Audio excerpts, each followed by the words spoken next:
We have steel drums. We have tropical tunes. 2 words, bagpipes. Ugh. From the brains behind Brains On, it's Smash, Boom, Best. The show for loudmouths everywhere. Hello, I'm Molly Bloom, and this is Smash, Boom, Best, the show where we take 2 cool things, smash them together, and ask you to decide which one is best. Before we reveal today's debate, let's meet our judge. We have Isa Camargo here from Orlando, Florida. Hello. Isa, I am going to give you the honor of introducing today's topic. So if you can tell everybody what it is. Sure. Today's Smash Boom battle will take on 2 famous places in the world, the Bermuda Triangle versus Loch Ness. That's right. In one corner, we have the Bermuda Triangle, a mysterious patch of ocean where ships, planes, and plenty of people are said to have disappeared. And in the other, all the way across the Atlantic, we have Loch Ness, a Scottish lake best known for spooky sightings of a creature that's been dubbed the Loch Ness Monster. Which one is cooler? Spookier, more mysterious? Today, we'll decide once and for all.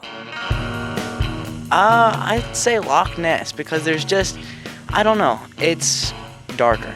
Bermuda Triangle, for sure, all the way, just disappearing planes and ships and everything. There are tons of planes, ships, crashes in that area. It's, in my opinion, more mysterious. Definitely the Bermuda Triangle because things disappear there. I think the Loch Ness Monster is much more cooler. I like the legends about Nellie. There might be ancient creatures we think that are extinct still alive today. Myths, legends, and of course, facts are all in play to figure out which side is cooler. Isa, do you know much about either place? I actually don't know anything about either place, so it's going to be kind of a adventure for me. Perfect. Well, you're a perfect blank slate, not biased at all, to judge this debate. And we have a couple of convincing chaps here who are going to harness the power of persuasion to try and pull you to their side. Arguing for that mysterious piece of ocean that triangulates between Florida, Puerto Rico, and Bermuda, we have Team Bermuda Triangle represented by Jed Kim. Hi, Isa. In one sentence, tell us why we should choose the Bermuda Triangle. Well, you should definitely choose a Bermuda Triangle because, as I mentioned, the weather here is so lovely. You will never want to leave, and there's a chance that you never might. That sounds scary. Maybe not convinced quite yet. Now, traveling northeast across the Atlantic, let's meet our debater for Team Loch Ness, Sandon Totten. Hey, welcome to Loch Ness. It's misty, it's murky. The Loch Ness Monster, is it a serpent? Is it a dinosaur? We don't know, but we do know it's extra spooky, and it's probably friends with Bigfoot. That's why you should pick it. Well, this is going to be a tough debate, I think. So let me set the ground rules first. Team Loch Ness and Team Bermuda Triangle are going to compete in 4 rounds of impassioned debate. The first round is Declaration of Greatness, when both teams take us on a deep dive into the science, history, and lore of their side. Then it's the micro round, a creative challenge that our debaters have come prepared to compete in. Round 3 is Sneak Attack, a surprise challenge to keep them on their toes. And our last round is the Final 6, when both teams have one more chance to sway the judge in 6 words or less. Isa will award a point after each round to the team that she thinks did best. And listeners, we want you to keep score too. Find yourself a notepad and something to write with so you can keep your own tally. We also have a poll on our website, smashboom.org, where you can cast your vote after you're done listening. All right, Isa, are you ready? I am so ready. Let's do this. Okay. Bermuda Triangle, just like all those planes and ships, you're going down. Oh. I've got nothing clever to say about the Loch Ness. Roasted. Okay, well, this first round is where our debaters really have a chance to shine. We've given them the opportunity to take a deep dive for their side in order to persuade us. Declaration of Greatness. We flipped a coin, and Sandon, you're up first. I'm going to start with a spooky tale, but I need to set the mood. Let's see. Campfire. Perfect. So this guy in Scotland is on a walk. He comes across a group of people with shovels. They look sad, scared even. The guy asks, what's going on here? They say, were burying a body. It's a man. They say he was swimming nearby when something happened. They say he was attacked by a monster. So the first guy, he hears this and he maybe believes it, maybe he doesn't. But either way, he thinks these people are freaked out. So he comes up with a plan. He tells a friend walking with him, hey, why don't you go for a quick swim? And his friend, for whatever reason, says, sure. And in the time it takes to say, cannonball, something lunges out. It's the creature. It's real. But the guy on shore, he's religious, so he keeps his cool. He makes the sign of the cross and he yells out, do not touch the man. Go back at once. And just like that, the beast freezes, like it's being held in place by ropes. Then it leaves. This isn't a scene from a movie or a TV show. It's actually from a book written 1,500 years ago, all about St. Columba. He's the religious guy from the story. It's important because it's the first recorded instance of the legend of the Loch Ness Monster. Since then, hundreds, maybe thousands of people claim to have seen the beast, affectionately known as Nessie. It was huge. It looked like a serpent. I thought it was a dinosaur. That thing stole my lunch. That thing stole my boyfriend. It had fangs the size of kitchen knives. Whatever it was definitely cooler than the Bermuda Triangle. I'll admit, there's no solid evidence that the monster exists. It's likely just legend. But the loch can still beat the Bermuda Triangle because the loch itself is just so cool. For starters, it's ginormous. 22 miles long and so deep. So deep you could actually stand a 60-story building in it. That's a lot of room for mystery. Oh, and did I mention that it sits on top of an active earthquake fault? Whoa. And how's this for magical? Scientists have found so many unique species nearby, they've actually dubbed it a lost world. Dun, dun, dun. Researchers found juniper shield bugs, blood-red slave-making ants, and what seems to be Scotland's largest population of strawberry spiders, which are actual spiders that have abdomens that look like strawberries. What is this, Hogwarts? Nope, just mind-blowing Dundragon Forest near Loch Ness. And yeah, people pretend the Bermuda Triangle is some kind of wormhole time warp thingy. Whatever. Loch Ness is like a real-life time machine. It's all in the lake's mud or sediment. Since the lake is so deep, the bottom isn't disturbed by winds or boats. So unlike other places, stuff that sinks in the loch stays put. Over millennia, layer after layer of pollen, plants, dirt fell to the floor of the lake and built up, creating a time capsule of glorious gunk. In fact, scientists studying the loch sediments traced the history of the area back 10,000 years to the end of the Ice Age.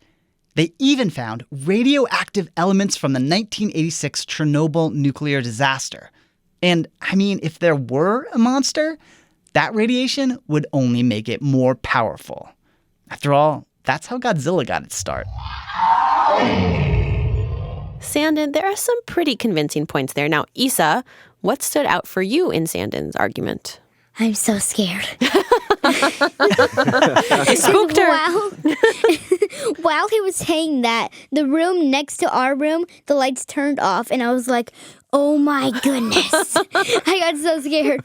I think my favorite fact from that statement was when he said, it's so deep that if you stuck a 60-story building in it, that's how deep it was. That is really That's amazing. Probably my favorite. Yeah, that is amazing. Well, Jed, it is time for your rebuttal. You have 30 seconds for a counter argument. On your mark, get set, go. Well, Sandon, I will admit that it is pretty intriguing that you could stand a 60-story building in the Loch Ness. That's pretty deep. That's cute. We'll see how deep the Bermuda Triangle gets. If the best thing about this is that you can get buried alive in radioactivity, I think you need to work on your sales pitch. And finally, that legend where it all began, where somebody was burying a body, maybe they should have called the cops. Okay, first of all, that was like 1,500 years ago. I don't think that exactly the cops were like easy to reach back then. With what phone would you call them? Call the Bobbies. Again, no phones back then, so calling wasn't really an option. You could pull out your bagpipes and signal them. All right. Well, I mean, to me, all those things are pluses because I like a good spooky mystery, but... Well, Jed, it is now your turn to go deep. All right, let's do this. Yeah, let's hear what you've got. Loch Ness? More like Schlock Ness. If you want eerie mystery, you don't get spookier than the Bermuda Triangle, a patch of ocean that stretches from Miami to Puerto Rico to Bermuda. Hundreds of ships and planes have gone missing within its borders, and no one knows why. Weirdness has been reported in the triangle going back hundreds of years. In 1492, Christopher Columbus, sailing the ocean blue, noted strange lights while his ships were in the triangle. What the? And they got some strange compass readings there, too. Santa Maria, what is wrong with this stupid thing? Fast forward to 1918. The USS Cyclops, a Navy fuel ship, disappeared off the coast of Barbados along with about 300 crew members. It never even sent out a distress signal. Most famous of all, though, is the mystery of Flight 19. 5 torpedo bombers out on a training mission. Routine, but they get lost. The squad leader radios in. Both of my compasses are out. They tried to head back to Miami, but they couldn't figure out which way to turn. They kept heading in the wrong direction. Their fuel ran low. All planes close up tight. We'll have to ditch unless landfall. They were never seen again. Oh yeah, and one of the rescue planes that went out searching for them also vanished. What the what? These and many other reported disappearances are why many people call this swath of ocean the Devil's Triangle. Can we make that sound devilier? Nice. All sorts of theories have popped up to explain what's behind the disappearances. Disturbances in the Earth's magnetic field, explosive methane gas pockets, defensive countermeasures from the lost city of Atlantis, UFOs? Here's the thing, though. Scientists and investigators have looked into the records and found a lot of the mysteries were simply misreported. And weather can explain a lot of the actual losses. After all, a lot of hurricanes cut right through the Bermuda Triangle. The kicker, though, is that the number of accidents in the triangle is pretty much average for any part of the ocean. So there's nothing mystically special about the Bermuda Triangle. But there are plenty of real things that make it much superior to some musty old lake in Scotland. For one thing, the Bermuda Triangle contains some of the deepest underwater trenches on the planet. Because of that, the U.S. Navy has facilities there to research and test its underwater combat systems. Submarines, weapons, sonar, things like that. The deep sea also hides a lot of mysterious life. About a dozen years ago, scientists sent divers and nets down 3 miles below the ocean surface and collected more than 1,000 organisms. They found completely new species. Things like wing-footed snails, pulsing jellyfish, swimming worms. And by taking repeat measurements of some of the tiny organisms they collected, scientists will be able to keep tabs on how the climate is changing. So, how long do you suppose it took scientists to do all this extremely valuable collecting? 10 years? 50 years? No, 20 days. Meanwhile, people have been looking for the Loch Ness Monster for nearly a century, and they can't even find that one single species. I mean, could Loch Ness shock less? Finally, can I just point out that the Bermuda Triangle has the name Bermuda in it? We're talking about a subtropical paradise here. Sandy beaches, crystal clear blue ocean, a Gulf Stream current that keeps things oh so warm and lovely. This is swimsuit country. You can snorkel, you can scuba dive, you can live out the rest of your life without wearing long pants. I rest my case. Also, Santa is wrong and he smells bad.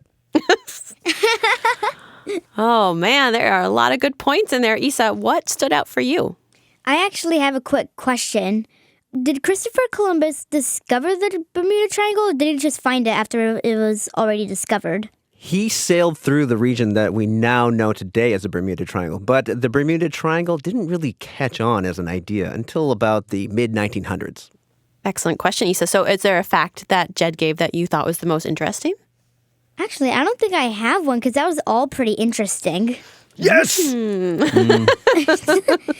I never said I was going to give a point to you. Oh. I never said I was going to give a point to Loch Ness either, so Okay, you'll she's never still know. she's playing, Another keeping mystery. keeping the cards close to the vest. Okay, Sandon, it's your turn to rebut that chock full of interesting fact statement. Are you ready? You have 30 seconds. Okay. And go. Okay, so first, which would you rather see? A mysterious and beautiful lake where you might spot a monster, or a triangle where, like, your keys might disappear or something? Bermuda Triangle, it's literally flyover country. People fly over it all the time, whereas 350,000 people made a point of visiting Loch Ness in 2015. I'm just saying, people put it on their bucket lists. I don't know if flying over a swath of ocean fits the bill. Also, the whole mystery of the Bermuda Triangle could have been solved if boats and planes used Waze. Boom. Time. Okay, wow. You guys gave Issa a lot to chew over. So now that you've heard both the arguments and the rebuttals, Issa, I want you to think about it and give a point to the team that swayed you the most. Don't say it out loud. And listeners, All we right, want I you... got it. Okay, that was quick. Got it. So listeners, you do the same on your score sheet. And feel free to pause and hash it out with a buddy if you need help deciding. And you can head to smashboom.org to share your big opinions, debate ideas, or to just give us a virtual high five. And if you like the show, please help us grow. Just rate and review us or tell a friend. Yeah, like next time you're talking to your friend at your locker, you two can be maybe a little too loud and say, that Smash Boom Best podcast is so good, right? Oh, and your friends could say, for sure, it's the best. I can't believe they chose as the winner between Loch Ness and the Bermuda Triangle. Yeah, and then you're all, I am so glad Smash Boom Best is available in places like Apple Podcasts, Google Play, and Spotify. And then she'd say, or wherever you'd like to download your podcasts. And then the bell would ring and it's off to social studies. Bye. Bye. Exactly. Don't go anywhere. We'll be right back with more Smash Boom Best.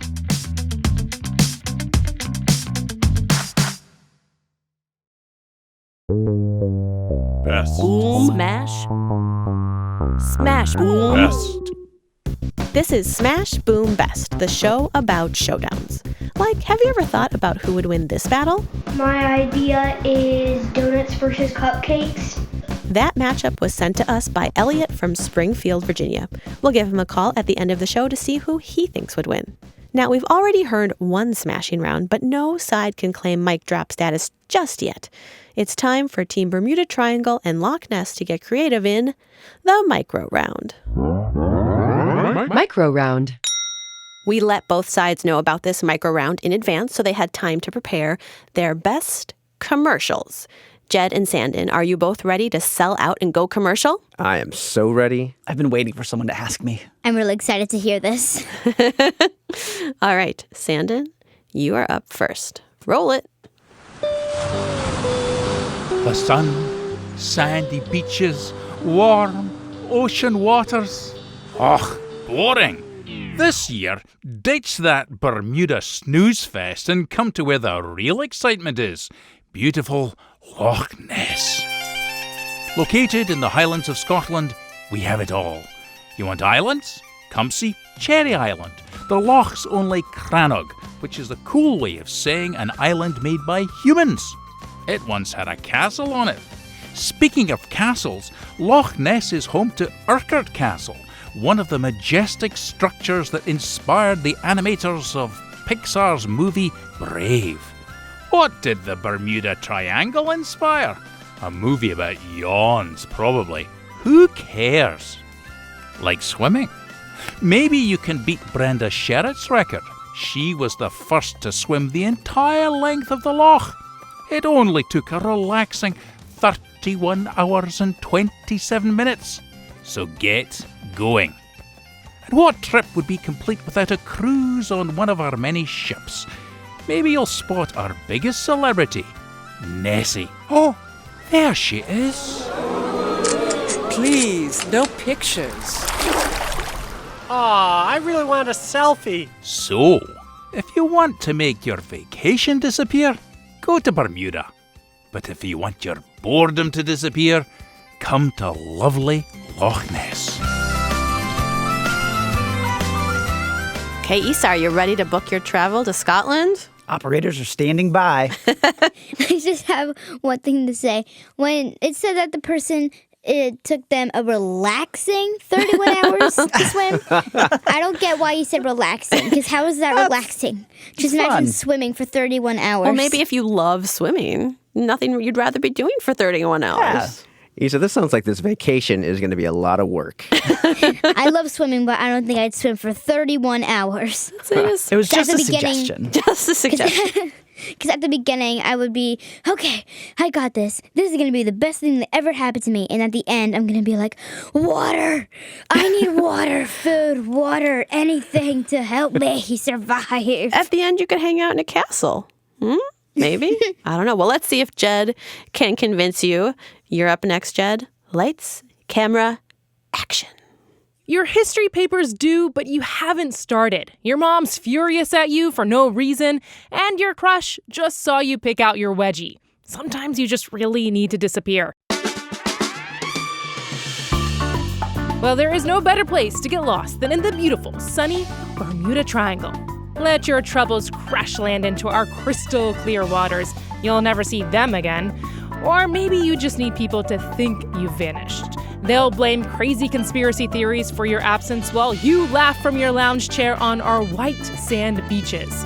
Act now. It is just a quick plane, ship, or UFO ride to this Devil's Triangle of a good time. And remember, scientists say the chances something terrible will happen to you on your way aren't statistically significant. The Bermuda Triangle. It's probably fine here.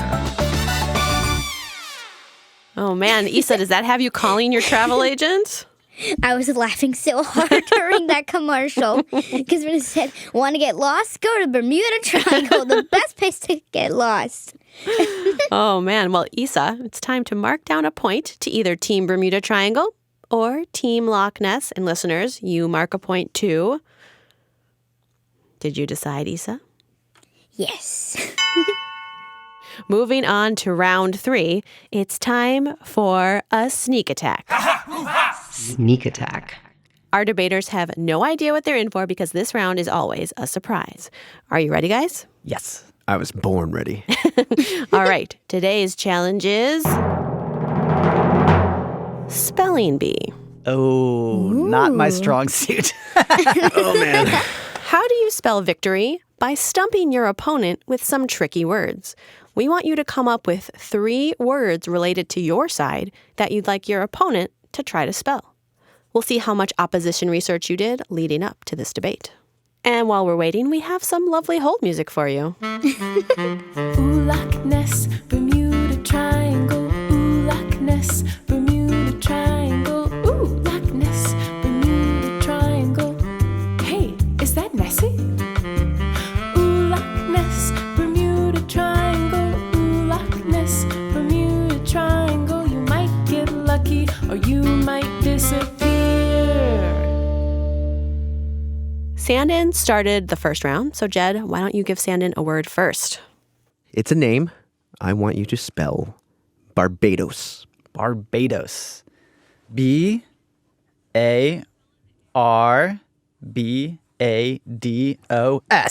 Yeah. Correct. Excellent work, Sandin. Okay, what is your word for Jed?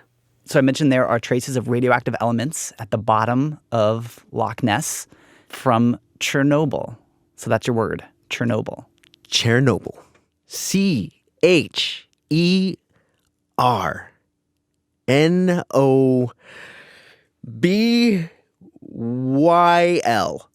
That is correct. Correct. All right, Jed, do you have another stumper for Sandin? Yes, I do. One of the things that they think might have caused these disappearances in the triangle, something called geomagnetism. Geomagnetism. So I'm thinking geo, like geographic, Geomagnetism.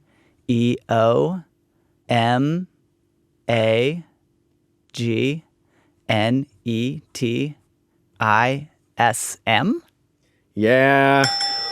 Whew. Yes. Guys are doing well so far. Okay, Sandin, try to stump Jed. Okay, I got one for you, Jed. A lot of people think the Loch Ness Monster might be the last surviving member of the species of giant marine reptile called a plesiosaur. So that's your word, plesiosaur? You know, I once was really obsessed with the Loch Ness and plesiosaurs, and I thought that was definitely what the Loch Ness Monster was. And I read that word over and over again. But it has been a long time since I've read that word. Plesiosaur. Plesiosaur.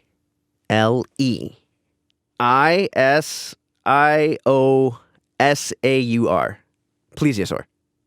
Is that your final answer? Yes. What? So close. You were so close. It's Plesiosaur. So that was incorrect. Jed, you have one more chance to try to stump Sandon. All right. This might seem easy at first, but I'm going to see. One of the new species that was found? Wing-footed snail. Wing-footed snail. WING-FOOTED space SNAIL. That's it? Yeah, I thought that dash was going to get you. Ah! It's like Spider-Man. You put a dash in there. I didn't know he'd be good at grammar. All right, Jed. Your final word. Uh-oh. The loch water itself is incredibly murky and hard to see through because there's all of this peat from the hillsides that have drained into the loch. How do you spell peat? My best friend's name growing up was Pete. But I also know that's not how you spell it. Pete is spelled P-E-A-T. That's right. And peat is like a soil-like material that you'll find in the loch, and Jed correctly spelled it. But I missed one. You have been defeated. Okay, Isa, you get to decide who did better in that round. And it's not necessarily based on who spelled all the words correctly. Oh, really? It is based on who maybe you think But it gave the should toughest be. words, Come on. who did the best spelling. Isa, it is up to you. So you give a point to which side you think performed better in that round. Okay, I think I got it.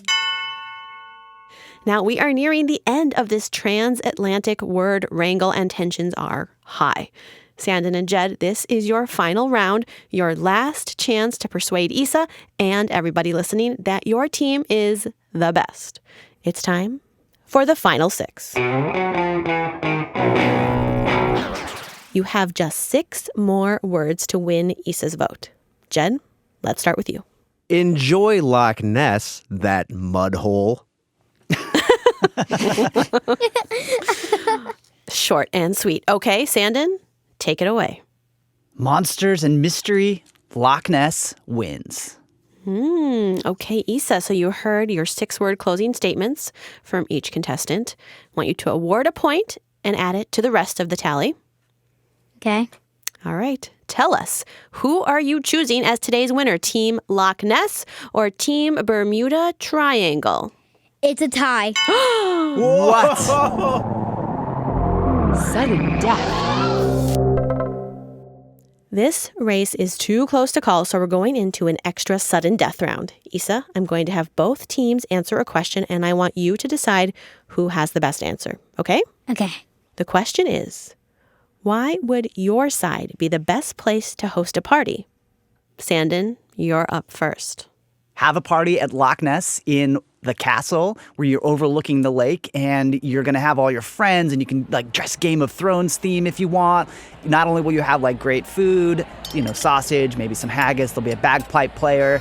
Maybe the monster itself will come visit your party and like show some sick dance moves that, only a serpent from a loch could do. And you could all take pictures with the monster and post it and tag it, and everyone will be soups gels because they're like, whoa, you were with a monster? That's so cool. So yeah, have your party at Loch Ness. Okay, pretty convincing. Jed, your turn. I mean, I cannot think of a better place to have an epic party than in the Bermuda Triangle. You've got blue ocean water. You've got sandy beaches that stretch for miles. You've got the perfect weather. You don't have some moss-covered mystery rolling around saying, hey, do you want to look at me? I might show up at your party, or I might totally flake out. Never mind. What you can expect from the Bermuda Triangle is a good time. And you can invite everyone. You can invite that kid you don't like, And maybe that kid will disappear. There's always the chance. Okay, Issa, you've heard both arguments. I want you to award one more point, and now let us know who won this tiebreaker. Okay, the winner is Loch Ness. Yeah! Ha-ha! Nessie's proud of you. Nessie's really happy. I can see her doing her little dance in the water, like, hi, Finn. Well, I hope you enjoy your raincoat vacation. I will. Well, but it was clearly a close debate because we had a tie originally. So this was not an easy decision, was it, Issa? It was not. So well done, both Jed and Sandon. Well debated, Sandon. Yeah. I mean, look, I would definitely go check out the Bermuda Triangle. After I visited Loch Ness, cross that off my list, it would be like, third or fourth, maybe fifth. It's definitely in the top 10. Definitely in the top 10. That's very nice. I would also visit the Loch Ness, if I were really, really sad and wanted to be even sadder. Oh. All right, listeners, Issa has crowned Team Loch Ness the Smash Boom Best, but how about you? Head to our website, smashboom.org, and vote. You can see if the public agrees with our judge. Vote Loch Ness. While you're there, you can check out the rest of our Smash Boom Besties, and that's it for this globe-trotting test of tongues. Before we sign off, let's give Elliot a call. He's the listener who suggested a cupcakes versus donuts matchup. I picked it because I really like both and I want to see who likes what. Which side would you choose to be the winner in donuts versus cupcakes? Donuts, because they're yummy. They are okay for breakfast. You mostly get to choose toppings. And remember, if you have an idea for the perfect showdown, visit smashboom.org and tell us all about it. Smash Boom Best is brought to you by the good people at Brains On and American Public Media. It's produced by Alyssa Dudley, Mark Sanchez, Sandon Totten, and Molly Bloom. We had engineering help from Corey Schreppel, Bill Johnson, and Jeff Peters. And a very special thanks to the voice of our hold music, Brenna Everson, and our announcer, Marley Feuerwerker Otto. Jed and Sandon, is there anyone you want to especially thank? Yeah, shout out to my Loch Ness players, Taylor Kaufman, Michael Rowe, Ben Titcomb, Carla Javier, Adrian Hill, Jennifer Miller, Ewan Kerr, Frank Stoltz, Kate Moose, and Peter Cox. I would like to thank the professional Rima Crace, Kyle Stokes, and I need to thank the excellent voice acting team of Kevin, Elliot, and Eloise Thompson. And I would like to thank Jill Ferris, Lauren D., and John Lambert. That's it for this episode of Smash Boom Best. We'll be back soon with another debate battle. See you later. Thanks for listening.